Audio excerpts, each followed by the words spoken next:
Hello everyone and welcome back to my channel. For those who have followed me for a while, you will know I love my digital printing and my digital crafts. I love paper pads as well, the Graphic 45 and Stamperia, but I like the digital too. I like the freedom and the ability to change things and work things through and things like that. So I do like my digital printer. So today's a bit different. There's no tutorial, there's no walkthrough. It's just a video to answer a question. What paper do I print on? Now I did do a video a long time ago, but as things happen, things change along. So my old which paper do I use is a bit out of date because I've moved on.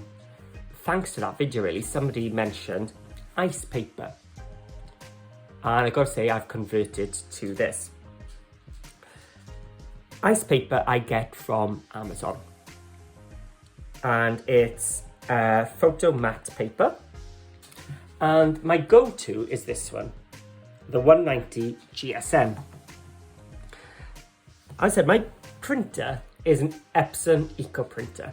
So my printing is really, really cheap, which means I can make the most then of the matte paper rather than regular paper, which is no good at all.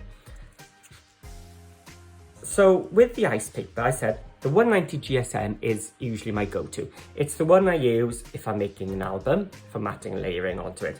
If I'm making a card, it's what I use. It prints stunningly. Look at all the details in the Knitwit kits. Also, with the bold colours, it prints quite vibrant.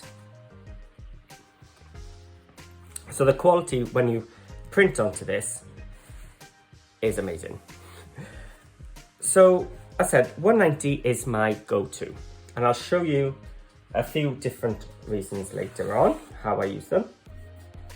But I want to show you how it does print by showing you this very bold paper from Knitwit collection. And when I zoom in, you will see it prints down to the finest detail. It actually looks like fabric. That's from the kit, not the paper, by the way. I just wanted to show you close up how amazing the print quality is on this paper. So this now I'd be able to cut up. I'd be able to use it as a page on its own in my journal pages. In fact, that's what I've done here. So this is just a little journal I've been playing with, just testing out ideas. And as soon as I do another page and I stick it onto the back of this, I will have a nice sturdy page. Same as in my albums, once I've printed it, it's gonna be between the cardstock and the paper quite thick. Okay, so if you do go on Amazon and look for this paper, you will actually find there's a bit of a range. Now, originally, I bought this, the matte 128 GSM. Now the print quality is very similar. The only thing is, this is actually a lot thinner. So I don't tend to use this as much when I'm matting and layering my cards and things. But what I do use it for is when I need to do lots of folds and things to it. So things like tea bag folding, the 128 128 GSM is perfect for things like that. Not so good for sticking and matting and layering. It is a little bit thin for that. And I find when I'm cutting it, it does tear a little bit more. So it has this place in my craft room, but I tend to go for the 190 a bit more. The only thing with the matte is it's matte on one side. You get the nice white, but on the back, it's a little bit yellower. And you can print on it, and I have done in the past, before I found something else. It's a lot more expensive, so I do use this very sparingly.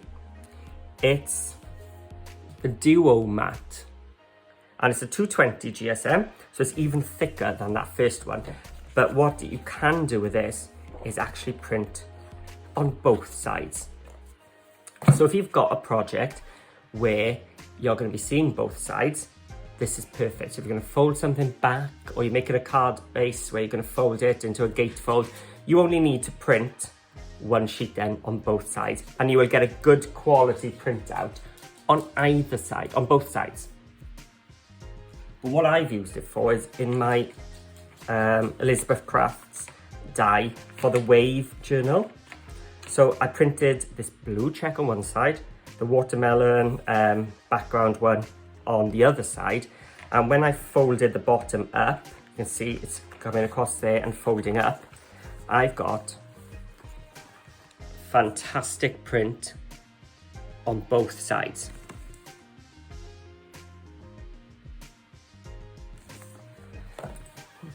So that's an excellent pack to get as well. But as I said, I use that quite sparingly. And you may notice down here some little ephemera.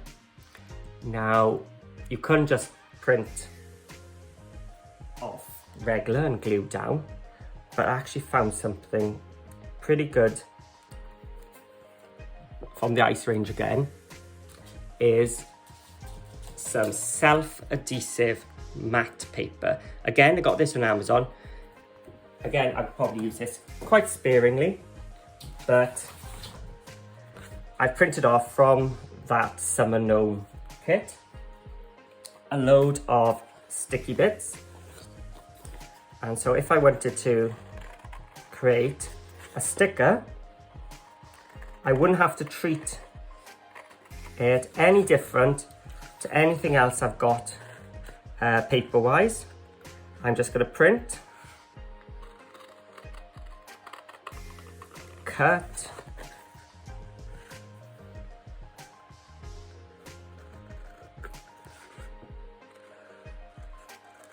I did say I wasn't going to demo anything, didn't I? But I suppose this is kind of it.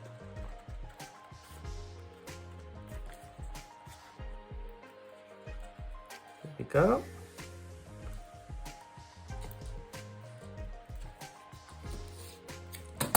And what's good, because it's the matte paper, the ice paper like I've used, we cut and actually take ink to it. Now I haven't found a sticky paper before which cuts so clean and takes my black soot oxide quite nice, and it's a little bit big to go there. It's not going, I don't want it to stick down.